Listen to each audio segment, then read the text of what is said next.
I try to be perfectionistic about everything, I accomplish nothing.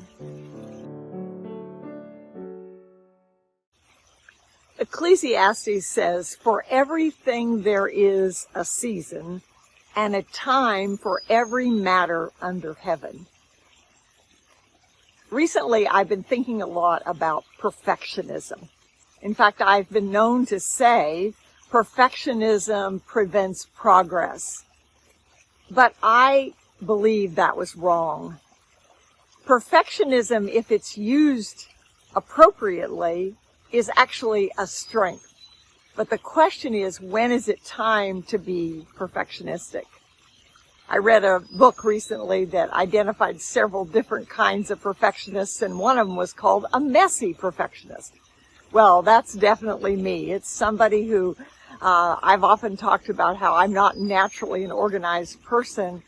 But one of the things it mentions is that the reason I am messy in my life is that I start a whole lot of things and I can't finish them all. And for a messy perfectionist, it's because of a fear of missing out. Oh, wow. Did that ever ring a bell with me? I see a marketing advertisement. I see a book. I have a conversation. I talk to someone about something. And it's like, oh, yes, that's a wonderful idea. But I can't do them all, and I end up being messy. And I certainly can't do them perfectly. So what does that mean about how I change my life so that I'm more productive and more peaceful? I think it means just slowing down, which is actually the answer to a lot of things. Maybe just spending more time with God, saying, God, is this really what you want me to be doing?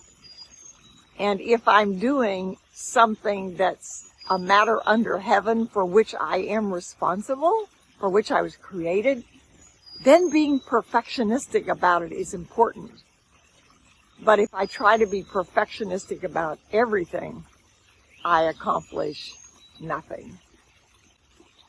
So a question that you can ask yourself when you are perhaps procrastinating because you're being perfectionistic, then a question you might ask yourself is this something that God created me to do?